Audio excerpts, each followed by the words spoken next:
All right. Welcome, everyone, to Celebrity Josh. I'm your host, Josh Rackless. It's Thursday, September 30th, 2021, 2:15 p.m. And our guest today is Carlos Hidalgo. Josh, how are you? Great to be here. Good. And thanks for pronouncing my last name correctly. I appreciate it. Oh, really? How do people say? How else? That's hi. Yeah, how would you even mess that up? Oh, well, see, that's what I ask. I've had Hidalgo, I've had Hidalgo, I've had all kinds of things, but no, you nailed it. Hidalgo. Thank you. It's great to be here with you. Excellent. And I like your hoodie. I'm normally wearing a gray hoodie, but for some reason I'm not today. So I'm a little jealous of yours. And I normally, actually, no, I do have sort of a V-neck. For those of you who are watching on YouTube, this is like a Gap t-shirt I bought. It's almost like a rounded V-neck. So it's like a hybrid version. But like 15 years ago, I was shooting a commercial in Miami, and I think I bought a V-neck t-shirt. And then my art director, Gail, said, "Oh, you look really good in a V-neck." And that was it. For 15 years, I would wear nothing but V-necks because the girl said I looked good in it. And then, I don't know, I've started to realize lately, I'm like, maybe I don't look good in V-necks. And I think I look better in the round circle. I think when I was younger, I thought, oh, it'd be cool to show my chest. But now I'm like, oh, I'm an old guy. Nobody wants to see that. So I should cover up. I think maybe my kids call it my dad uniform because in the summer I usually just wear V-neck shorts and flip-flops, and then in the winter I go to jeans, V-neck, and a hoodie. So I have about 3 hoodies that I rotate. I have about 6 t-shirts that I rotate, and several pairs of jeans that I rotate. And my kids they're like, "Oh, it's his dad's uniform," which I'm okay with. I'm 50. I'm done trying to impress people. It's all good as long as I'm comfortable and I can work. I'm having a ball. Well, that's what they say that. Mark Zuckerberg, Steve Jobs, they all have a uniform because you only have so much decision-making power each day, and they don't want to waste it on like which color shirt should I wear or whatever. So they just wear the same shirt and pants every day. Yeah, if I was that smart, I could also claim the same thing, but it's lazy. Honestly, I just prefer comfort. Yeah, no, I didn't ever want to get into that either. Like, oh, old people, they just wear like tracksuits or something, but I get it now. I'm like, yeah, I don't want the harsh, like a metal button on my jeans or anything. Like, no, I was wearing sweatpants for the past year. Basically, I've just started putting on jeans again, but I'm like, I don't like this. I want my sweatpants. Right. I know all of us went into a COVID uniform. So when we started to wear, I told somebody yesterday I had another hoodie on and I said, I'm almost dressed up. So this is what has happened to us, but I've worked from home for 15 years. So this is nothing altogether new. Well, even before COVID, I had a couple of hoodies. I have sort of like a thicker black hoodie that my mom got me at Joe Fresh because it replaced the gray Gap hoodie. I had one like yours, but the elbows have worn off.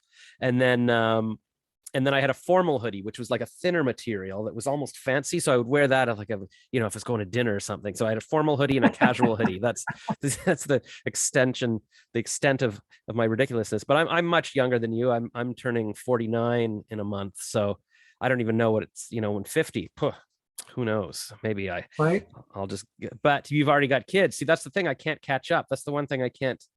I mean, I guess I've started calculating. If I want to have a kid before I'm 50, I'll have to impregnate the woman 9 months before that. So November, December, January. So I've got till, Valentine's Day. Basically, if I do it by Valentine's Day, I can be a young dad. So if anybody's listening to this. Good luck with that. My youngest is 19 and turns 20 that next month, October. So. Which sounds crazy, but I'm like, I had girlfriends when I was 22 or 30 or even 35 or even 40 that I could have easily married. And I was just like, no.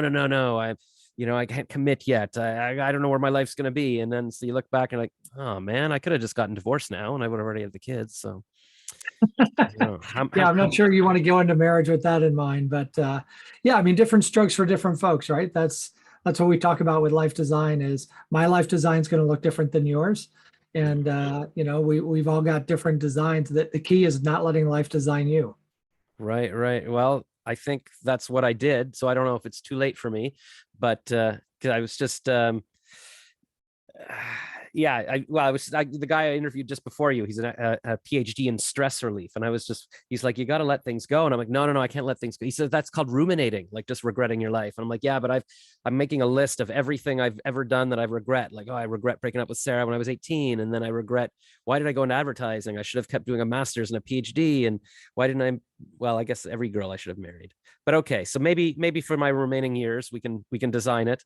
So what's your background? How did you become a whatever you are? Yeah. So my background is I spent a number of years in corporate world. Um, I actually started right out of college with a nonprofit. And then I went to did the agency route for a couple of years. And then I went into corporate America with two software companies, McAfee and BMC Software, and started to have global roles in marketing in the marketing department. Learned a whole lot and left BMC Software because at that time my four kids were pretty young and I was traveling all over the world and just missing their childhood. So always wanted to start my own business. So I gave it a go in 2005, co-founded another agency. This time it was mine. Like these are ad And agencies or what? no, marketing consulting agencies, Okay. more demand generation, marketing automation, B2B marketing. And so, and digital marketing. So went down that road for 12 years. And probably about 4 years into that, even though I just started it as a way to be home more and way to be involved with my family more, I got really involved in growing this business. And then my ego kind of took over. And just it absolutely destroyed me because I started to pursue things that honestly aren't important to me at my core. And so bought into this false belief that business growth, adding employees, adding revenue, writing books and everything was kind of the end all to be all. And in 2000, end of 2015 and 2016, it just all fell apart. I burned out personally and professionally and, about lost my marriage over it. And so took most of 2016 and 17 to get back to who I was created to be. And out of that came my second book called The Un-American Dream, which talks about all the pursuits that we believe are important. But when we really take a step back, everything we're doing to ourselves in our Western culture is quite foreign and quite different than what the true American dream is. And that gave birth to people saying, hey, do you coach on this stuff? So my wife and I do what we call life design coaching. How do you design the life you love to live every day? And that includes work, it includes our careers, it includes our family, our emotional, spiritual, mental, and physical health, and our relational and financial health. And so I feel quite fortunate to be able to do that. And I still do my fair share of consulting as well. Hmm. That's all very good. Like I wish I was young because then I wish somebody had sat me down at 20 and said, here's how it works. If you want to have kids, this is the age to do it. If you want to, these are different career options. Don't waste a day. Because I feel like it's very easy when you're young to just go, I'll do something later. And then 30 years goes by and you're like, oh, I should have designed my life. But what was I going to say? I don't know. So then, all right. So, how did you meet your wife? That's my, I don't know why I thought of that. Yeah. Yeah. My wife and I met in college in Ohio. I was a transfer. I transferred in my sophomore year. We met the first day we were there.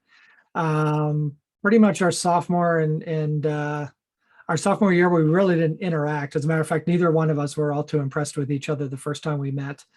And then our junior year, we started to have some classes together. We were on the debate team and just started to form a friendship. And then our senior year, beginning of our senior year, we really started to hang out a lot more as friends. And then we became debate partners. And it was probably in October of that year, I was like, you know what? I'm really into her. This is becoming more than a friendship. This woman is pretty awesome. And so in November of that year, or no, it was we had a one night a week radio show with another friend of ours that we did. And so I remember standing in the parking lot at 1 a.m. telling her, the next girl I date, I'm going to marry. And she said, really? So who's that? I said, it's you. And she kind of looked at me and laughed. And she said, you're on the rebound. Because I had just come off that summer, I'd come off a 2-year relationship. And so I said, okay, say what you want. And so we started to date. And it had its ups and downs, twists and turns. But about a year later, we got engaged. And 9 months after that, we got married. Wow. 27 years in. Yeah. So yeah. So well, 27 years. Yeah. So that would be if I'd married Sarah, I'd be like, whatever. That's it. How did it whatever. I mean, we can go into this forever, but it's like it didn't occur to anybody. You're hanging out, you're doing radio shows, debating. It's like, oh yeah, maybe we should date. Like what? I mean, every girl I looked at that age, and still now I go, could I date her? Like but but that's good. Build a friendship so you get along. Well, that's good. So you designed your life, because that's the thing. You can't go back in time and go, okay, I'm gonna like, and I didn't realize how quickly someone's value disappears when you're older. It's like, it's I always thought, oh, I'm so creative and funny and whatever, but the value you have when you're young is that you can raise kids, and you've got potential, and you're young, and somebody could grow old with you. And then it's like, anyways, that's my rumination. But and so, okay, so then you just became like and so that's the thing too, you've got this power couple thing going on where you're running the business together, and it's like, oh my God, that's the dream. So all right. Well, Yeah. no, go Yeah, ahead. we have no real aspirations to be a power couple. We've been through a lot in our 27 years, and we talk now that we are in our second marriage to the same but two very different people. And during our marriage in 2016, we were separated for most of it, and really had to work on ourselves to get back to both of who we were created to be, so that we could come back into a relationship and be interdependent, support each other, support the different things that we both want out of life, and also support the commonalities that we want out of life. And so the fact that we get to run a business together is just kind of, for me, icing on the cake. But building that friendship first and foremost, I think, is we both agree, is what got us through our toughest of days. That's good. Yeah. So what I realize now when I date women, and women my age or younger even have grandkids now, and so it's, for them, it's a different thing. If they're single, they're like, they've already had their kids, and I don't even know why they're dating. I guess to have somebody to do stuff with. And in me, I'm just jealous of them, because I'm like, I never had kids, so I hope to, maybe, but it's maybe unrealistic now.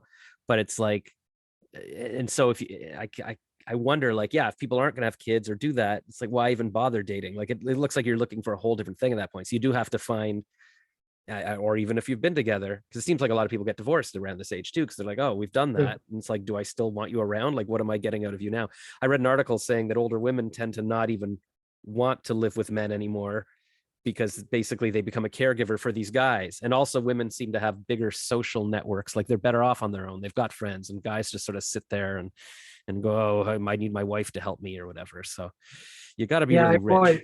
Boy, there's a whole lot there.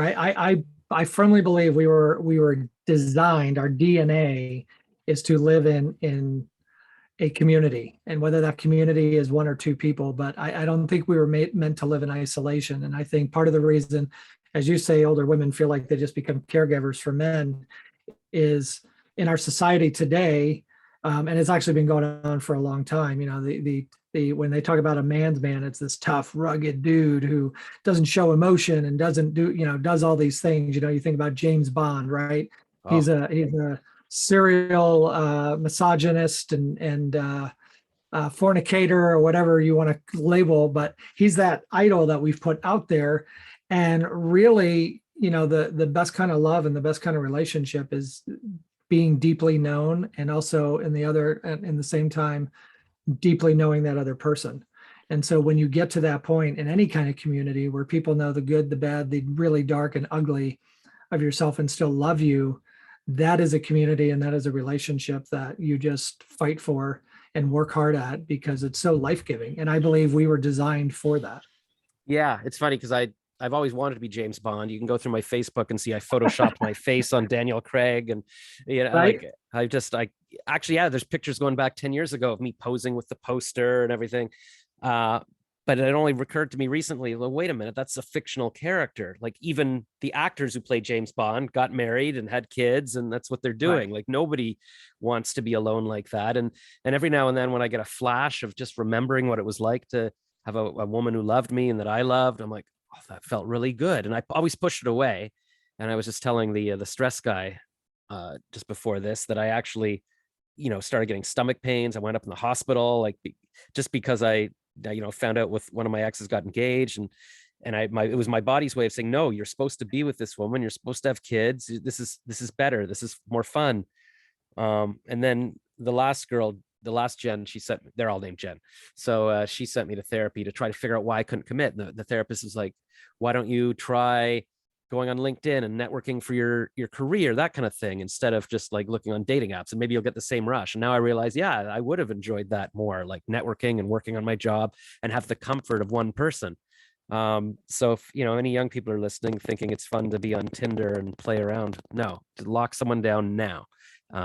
Dating. Well, Yeah, and I would also say to that that love isn't a rush. Of course, we have the dopamine and all that kind of stuff when we first find that person, you first fall in love. And my wife and I kind of joke about some of our kids. We have one son are married where they're like they're dumb in love, and they're for their first year of marriage. But that's not what sustains a relationship. Ultimately, it's a choice. It's a choice that you make because we're human beings. You're going to let that person down. You're going to disappoint that person. You're going to say things that hurt that person. And so I think what we've done in our society today is we've made love this feeling, this emotion, and this like, oh, it's all butterflies. Well, that doesn't last. And when the washing machine breaks and you got kids who kept you up all night and you're both exhausted and the coffee maker didn't go off in time and all these things start mounting up, that lovey-dovey rush doesn't happen. And that's what we keep looking for. And then we wake up one day and we go, well, how come it's not there? Okay, it must be out of love. Love is a choice. Love is a decision. Love is a commitment. And so if we can't make that commitment to someone else, I think, yeah, there is a practical goodness in saying, I need to discover what is my block. What am I so scared of making that decision? But if all it is going from rush to rush to rush, you're never going to find a fulfilling relationship. Yeah, and that's sorry for the noise. That's the guy cutting the hedges in the backyard. Oh, I don't hear anything. Oh, that's good. Yeah, all the podcasters this week are talking about how Will Smith and his wife Jada Pinkett talk about how they have an open relationship, and she wanted to open things up, but it doesn't seem like he's happy. It's all a disaster. But that's what I realize now too. Yeah, I've been trying to figure out why did I guess I wanted the rush. I always was wondering, well, what would life be if I'm not looking for the next girl or whatever. But this is actually a line I do in my stand-up comedy now. It's like, I kept breaking up with my girlfriends because I didn't want to sleep with just one woman for the rest of my life. I didn't realize the alternative was to sleep with no women for the rest of my life. Because that's why when I was 40, I broke up with my girl. I'm like, no, I wanted more girls. And I literally have not had a girlfriend for 8 years. I'm like, well, I could have been having sex every day, at least with one person. So that's my warning to people as well. And now, so I don't, why did I break up? I think in my own head, I was just afraid. It's kind of like just a fear of death in a way. I was just like, this is it. So I'm 22 and I married Jan, but that's life. And, I kept thinking, well, no, I want life to be open. I don't know where life's going to go. And it's like, I didn't want to be planned out, but that's always been my try. That's why I never bought a couch. Cause I'm like, I was researching couches which couch do I buy? Which couch do I buy? And then I never got any couch. And so it's kind of like you think, oh, well, there's a million billion women that you haven't met them all yet, but then you wind up with nothing. You just have to pick up something and enjoy what you have, because you can't have all options. I don't know. So what would you say? Like, what do you do? Offer like a design course now, or do you give speeches? Like, what is your thing?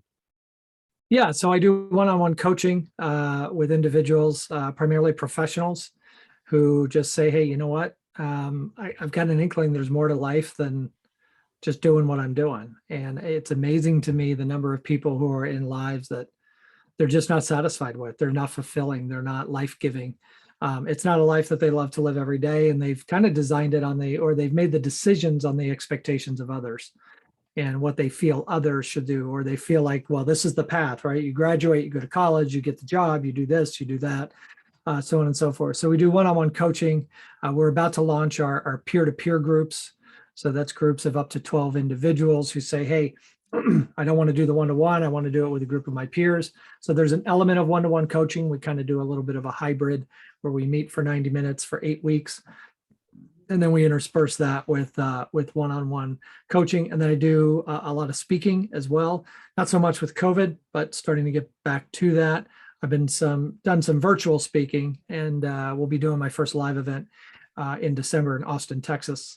Hopefully, I have a call about that next week.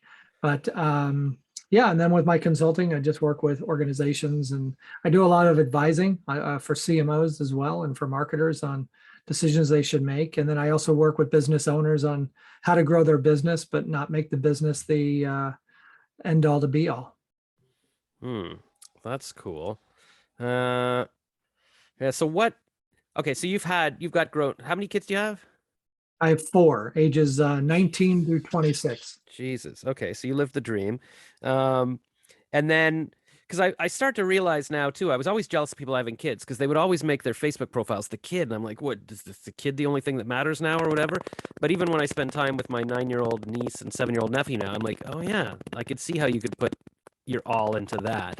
So, say you're somebody like you, who's pretty much my age, and you've got the kids already and they're grown.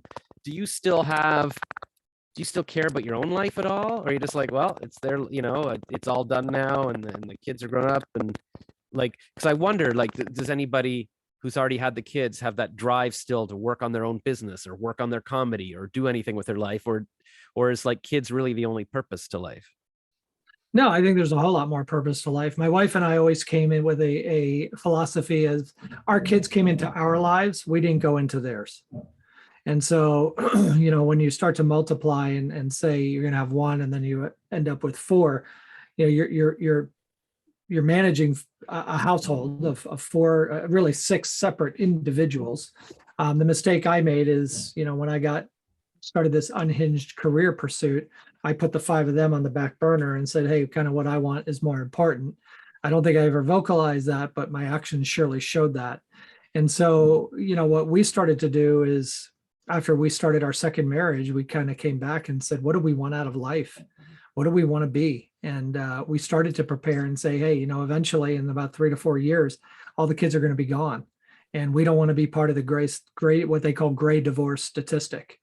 And so for us, our business is purpose over profit. We give, we try to put a minimum of 10%, take a minimum of 10% of our profit and give it away. So we're purpose driven in that respect. And then, just speaking for myself, my own purpose is to help people. And so it doesn't matter if I'm helping my neighbor mow his lawn or put up a fence, or helping a client with life design, or helping a company improve how they market and sell themselves. I get to help people for a living, and it fulfills my purpose. But I wasn't able to do that until I rediscovered my identity and really locked into that. So I think when we make anything, whether it's a person, whether it's a kids, a job, a career, and say, well, that's my goal, and we achieve it, then it's like, okay, what else is left? So, what I told people when I turned 50, of course, you get all the jokes of, oh, you're going to get the AARP mailing and all these things. I feel like I'm just getting started. And a lot of it was the work that I did as an individual to get back to myself, my truest form of self. And the fact that I did that, 50, great. It's just, to me, it's just a number. And I for all I know, tomorrow may be the end, but I can say that I finished well. Well, that's depressing, but also inspiring, I guess. Yeah, it's hard to know. I don't know. Well, we just celebrated yesterday my great uncle's 95th birthday. So That's awesome. you never know. Although he's got Alzheimer's, he doesn't really know what's going on. But we Zoomed him. Right. But yeah, all right. But I keep hoping, they keep saying they're in 5-10 years, they're gonna have great medications for anti-aging. So I'm counting on that. And that's what I always counted on. I'm like, I'm not gonna get married. They're gonna solve aging. I'm gonna live forever. But now I realize, like this week, I realized that's putting a lot of eggs in one little basket. Like maybe I should have, if they cure death, okay, that's a bonus. But maybe I should have, counted on that. Maybe I actually will be like a normal human being, and I should sort of time things, but didn't do that. But yeah, I'm terrified of turning 50 because especially in my own head, like I still feel like my whole persona, everything I do is, I'm kind of the young kid that's, just figuring things out and stuff. And to have like another round number like that, it's just going to be very scary. And I think it would have helped if I had kids and grandkids, and then at least I'm like a normal person. But to be 50 and to be, so I'm kind of at a turning point in my life. Like I guess I left my job end of 2015, thinking, okay, I want to be free to do whatever and travel and work on my own stuff. And I don't really know what I've done for the past 6 years. And then I sold my condo 2 years ago because I thought, well, maybe that'll be it. Maybe if I'm free to just travel and live in hotels, I'll meet people, I'll discover my purpose. Didn't really do anything, just stayed in hotels in Toronto for a few months, and finally went to Florida for a podcast conference at the beginning of March 2020. I'm like, hey, I could stay in Florida. And then COVID happened, and they're like, you got to come back to Canada. I'm like, oh, crap. So now I've been living in my parents' basement for a year and a half, and they want me out by the end of October. And so I'm like, okay, so what do I do? I've started doing some freelance copywriting again because I figured, okay, I should start making some money, and that's coming in. But I'm like, but I never really even, advertising was okay, but I'm like, that's not what I'm supposed to do for the rest of my life, is write ads. And then I looked into radio jobs, and I actually probably could have got a morning show job 2 years ago. And I thought, oh, I don't want to move to a small town, but I could have been there for 2 years already. So I screwed that up, and I'm like, I want to be a professor, but like, at this age, what am I gonna like do a PhD for 10 years? Like, that's ridiculous. But I'm so mad at myself. I'm like, why did I do a master's? I could teach it. So yeah, I was trying to figure out, I can do anything. I can go anywhere. I could get an apartment in Ottawa, Toronto. I could get any kind of job. So I don't know. How would I, what would you suggest to somebody like me? I just don't know, because I know what I should have done with my life, and I just don't know how to find any kind of joy or purpose at this point. And I would say to you, you can look back, and you can spend the rest of your life looking back. You can't undo what's been done. And believe me, if I could go back and do things differently in my life, I surely would. And I think this whole idea of no regrets is bullshit. I think everybody has regret, and regret oftentimes is how we learn. Now, if we allow regret to turn into shame, that's where it becomes destructive. And shame is that voice that keeps telling us, well, you can't do this, you shouldn't do this, it's too late for that, it's too late for this, or you're less than. What I would challenge you to do, Josh, is get back to who you were created to be. And oftentimes what happens when we were somewhere in our youth, someone or someone's, coaches, teachers, parents, whoever, said or did something that got us to believe a lie about ourselves. And for me, that I can tell when that started. And I know that there was a series of events through adults in my life and through other really impactful people in my life that just told me that I wasn't really worth anything. The story of my life was I can't, and that I was really just not going to amount to a whole lot. So at the age of like 12, 13, I started to just live life with a chip on my shoulder and kind of an F you attitude. I'll show you. And so everything I did was born out of that. I'm going to fight against this lie that voice of shame in my head that keeps saying, you know what, they're kind of right about you. You screwed this up. You're a loser.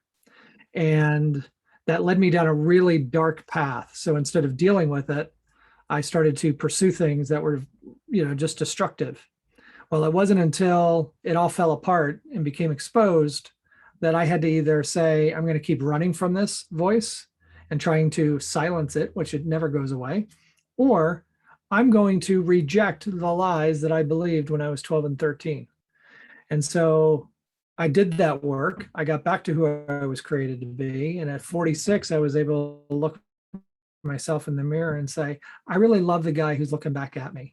And I know who I am has nothing to do with my job, the success of my business, my biggest deal, my bank account, my car, where I live, nothing. I am worthy because I'm unique. I have a spark of the divine within me. And I was then able to then say, what is my purpose? My purpose isn't to grow companies. My purpose isn't to do anything. My one purpose on earth is to help people. I couldn't do that until I got back to my core identity. And oftentimes our core identity, we cling onto something that is wholly false back in our youth. Yeah. And they do say, I've been hearing lately, that the best way to fight depression is to go help people. Like, get out of your own head, stop moping, go volunteer at a food bank or whatever. And then it sort of makes you feel better and makes you realize other people have worse problems and makes you feel worthy and all of that. Or practice gratitude on top of that. Yeah. Just practice gratitude. And I'm not a big journaling guy. I hear people, write down 3 things. I try to come up with 3 things that I'm thankful for, grateful for every day. And it's not that hard to just practice gratitude. Yeah. And it'll change, it'll rewire your brain. Yeah. I heard on a podcast, I was listening to on a jog this summer, that saying that the only thing that's scientifically shown to increase your baseline of happiness is practicing gratitude. Like, we've all got sort of a baseline, and you win $10 million, you might be happier for a couple of days, but it's going to go back to your baseline, or even if something bad happens. But if you practice gratitude, it rewires your brain. And so I discovered recently, when my sister was staying here in the summer, that every night she's been doing gratitude with her kids. And she says it was the daughter's idea, but so they'll lie in bed and go, okay, what are you grateful for? So I joined them for that for a few times, and I would list off mine. And then when I would start talking about my day, I go, oh, I wish I'd done this. My nephew will go, no, it's not satitude, it's gratitude. I love like, it. right? And that's a good one. So yeah, so for sure. And then we were doing it over the phone for a bit and petered off for a bit. And yeah, I've been beating myself up that I didn't journal every day of my life. And I'm like, oh, why didn't I have a diary that I could go back and read all my thoughts? But again, that's all rumination. Say, okay, so gratitude for sure. It's hard to do, but that's good. And then yeah, so like what would be the process like if I, somebody like me signed up for your coaching or your group coaching? You sort of, you come in with a list of things to do, like, decide how am I planning my life and what am I going to change, kind of thing. Oh, are we frozen? Oh no. You froze on me, Josh. Sorry, are we back? Yeah, what we do is, you there? Yeah, Sorry, yeah, you were breaking up quite a bit and then you froze, but I think you're back. Yeah, it says my internet connection's unstable. So hopefully we can get through this for a couple of minutes and then wrap it up. Sure. Okay. All right, let me start again. Yeah, what we do is I ask everybody to do an Enneagram assessment. And if you're not familiar with the Enneagram, just type it in, ENNEAGRAM. And it really gives us insight into where we have our motivations and both from a healthy and an unhealthy perspective. We then spend time to talk about those motivations. And then we say, hey, let's work on 2 to 3 outcomes over these 6 months. This is the 1-to-1. Let's talk about 2 to 3 hard outcomes that we are looking to achieve in terms of life design over the next 6 months. And so first month, we're going to meet 4 times. And then after that, we're going to meet once every other week. And then in between that, I do spot coaching where people say, hey, I really need to talk to my coach and I don't want to wait 2 weeks. So we set up a time to spend half an hour, work through some things. But it all starts with, let's again, get back to who you were created to be. I'm not a therapist, but I've done the work myself and I can help guide. I think therapy is a wonderful thing if you get with the right therapist. And there's a bunch of different modalities that you can adopt. Once we understand that, say, okay, let's start to identify our purpose. Why are we here? We then identify our purpose and then say, hey, great. Now what gifts and talents do I have to go and live out my purpose? And so that's where opportunities start to present themselves. Opportunities that may have been right in front of us before, but we never had the vision to be able to see them clearly. So once we define that, we say, great, how are we going to align to ourselves or the partner or close relationships in our lives that are going to be impacted by this? What agreements are we going to put in place so that I can achieve my life design? And then how am I going to plan? Now, the planning is really interesting because we can put the best plans in place, but life's going to do what life does. And so we really talk about holding things loosely. Let's follow what's unfolding and then go execute. So one of the things that I wanted to do was scale back the amount of hours I work. May 31st, I want to do a 4-day work week for the rest of my life. So I got you back. You with me there? Sorry, yeah, I don't know what's wrong with my internet. It looks like there's like all bars, so I don't know what's happening here. Okay. Yeah, wait, I just lost you around we're talking about I don't know, just like a minute ago. You want me to just start over? Yeah, maybe just do that. Yeah, so we go through an Enneagram assessment, which really takes a look at our motivations and our both from a healthy and an unhealthy perspective. You can do some research on that, or I can send you a link to drop in the show notes. And then what we do is we start to get to work on let's rediscover our identity. Now, I'm not a therapist. I believe in therapy, and I believe there's various really good modalities of therapy, but I'm not a therapist. But I've done the work myself, so I feel like I'm a good guide. And I'll be the first one to say, hey, this is kind of beyond me, but let's get back to, maybe get to therapy. And then we can define our purpose. Once we define our purpose, we align that with our gifts and talents that we all have. So my idea of my purpose is helping people. If I wanted to help people by playing great music, I wouldn't help anybody because I'm not musically talented. So let's align my purpose with my gifts and talents and then see what opportunities exist. And most often we'll find opportunities that present themselves that may have been right in front of us the whole time. We just didn't have the clarity to see it. And then we look to align, agree, plan, and execute. And planning is fun because life's going to do what life does, and it's going to throw us curveballs. But this is where we talk about you can plan, but also hold it loosely and follow what's unfolding. So an example of that is last October, my wife and I sold our house and we moved full-time into an RV. We have a town here in the Adirondack Mountains of New York that we love, that we've spent tons of time in as a married couple, that I spent time as a kid. A house became available. We followed what's unfolding. We bought it. I'm sitting in it right now. We're renovating it. We're selling the RV. We're going to get a smaller one so we can spend time in it still. We're just not going to live in it full time. So we can plan, but let's not get too attached to our plans. Yeah. I was sorry. I think you're let's frozen just again, make Josh. sure. Oh my God. All right. So this is ridiculous. I've Here, been I there can't before, no really go worries. farther. Yeah, no, but yeah, I don't know. My internet's usually good.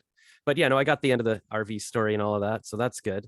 And I was just saying great. that I just read, I read somewhere, it was a boxer, maybe it's Mike Tyson or something that says everybody's got a plan until they get punched in the face. So That's right. Absolutely. Yeah. Very cool. true. All right. Well, I could definitely use some life design probably, and wish I had done it before, because that's what I realized. Like, it's very easy now, or I realized that in life, it's very easy just to sort of let things just keep going, go, I'll figure this out later. I'm not really liking my job, but like I've got lots of time. And then you look back, you're like, no, why didn't I sit down for a week or whatever and just say, okay, what time is it now? How old am I now? What do I need to do to get what I want? What do I want? And actually just live purposely every day and guide things, not left light. I guess, like you said at the beginning, not let life design you. So, Yeah, but at the same time, so okay, Josh, so you're 49. What if you live the next 35 to 40 years? That's a long time. well, that's what Gary Vee keeps saying. He's like, he's like, if you're under 60, you've still got 30 years left, or great years, or whatever. It is true. Like, it is a long time. I mean, I guess I'll find out, like, whether it's the good time, because that's the thing. Like, in my head, I still wish I was 18. Like, I'm like, that's who doesn't, right? Yeah, exactly. I would love to be 18. In my head, there's still things I think I can do, but I'm not 18. But I'm running a half marathon on Sunday. So you know what? I'll leave it to you. I'll send you after this, I'll email you a link and you can book time with me. It's a free 90-minute thing. I'll say it to all your listeners, put it in the show notes. They can book a free 90-minute session with me. And we'll talk about life design. If after they want to work with me, that's totally up to them. I'm not going to sell them. I'm not going to beg them to be my client. But I'd say you're 49. How great would it be if in 6 months to a year, you're like, fuck, I'm just getting started. Yeah. No, my mom, when she was 50, my dad, he got a job like at a school board in a different town, and so he moved out for a while, and she was on her own, and she canceled the cable and started walking and jogging and then running, and then was training for a half marathon, and then she was like, screw it, I'm not going to do that, I'm going to do the full marathon. I'm like, what? So I finally read this article that she wrote about it in a newspaper. Hopefully I still got my signal. That's on her wall in her den, and I just read it now, and it was like she was going through menopause at 50 and she was depressed, and at 52 she ran her first marathon. Are we still connected? Yeah. Okay.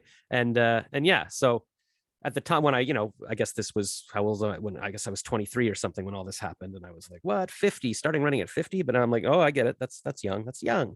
And she's been running for like 24 years now. That's awesome. So yeah, you never know. We'll keep at it, because I've been on Quora lately, and I keep looking at what's it like to be 50, what's it like to be 60, and there's people who are 70 and 80 and saying, yeah, I still feel the same. I don't know. So that's the thing, because if I had known at 20 that at this age I'd still feel, I don't know, I feel pretty much the same. Like most of my problems are just my mental problems. Like I don't really feel any different. I don't know. Yeah. So Yeah. it's like, oh, I could have been enjoying time. You don't want to look back and go, wait a minute, that like in 10 years, I'll be look back and go, oh, I was so young then. You know, why was I moping around? Like I read an article interview with Alec Baldwin, who's saying like, I guess he was 60 when he was like, I just wish I could be 50 again. It's like, well, so everybody always wishes something else. I'm sure when he's 70, he'll wish he was 60. I look back and yeah, I mean, from speed per mile or whatever, my athleticism definitely has taken a hit from when I was 18 to when I was 50. Mhm. But like I said, I love where I'm at. I am truly living my best life. That's good. And what I keep telling myself is, you know what, even 18-year-olds in a year, they're not going to be 18. Like nobody is frozen in time. Right. If I was Right. at Frosh Week already, all the kids on Instagram that I see celebrating Frosh Week 2 weeks ago, well, that's it. They've done it now. So now they have to go back in their minds and think about that Frosh Week for the rest of their lives too. Like it's all, Yes. so that's good. All right. Well, then I'll put it all in the show notes and people can look you up and do some life design. And then you can use me as a cautionary tale. Like if you don't design your life, this is it. So Well, I can use myself as a cautionary tale. It took me a long time to do this in a marriage that almost fell apart. I can tell you, you don't want to go there. yeah, no, that's, I mean, it's inspiring. Like when you were saying you had problems too, it makes me feel better about my own life. And I think that's what people feel when they see my stuff. They go, okay, he's got problems. Like even, Dean Graciosi. Are we disconnected again? Yeah. I mean, I So know, I know who watch. he is. Yeah, he's He who froze he up is. again. Yeah, he's kind of like a Tony There you are. Robbins partner kind of thing. Yeah. Anyway, so Yeah. maybe we can discuss this in a future episode. But I was just saying he's got a couple of teens, but he met another wife when he was 50 and had more kids. The internet's connection is stable. All right. So I guess that's fate telling me to wrap this up. All right. So yeah, we'll look you All up right. and we'll Sounds design good. some Thanks, life. Josh. All right, thanks a Take lot. it easy. Bye.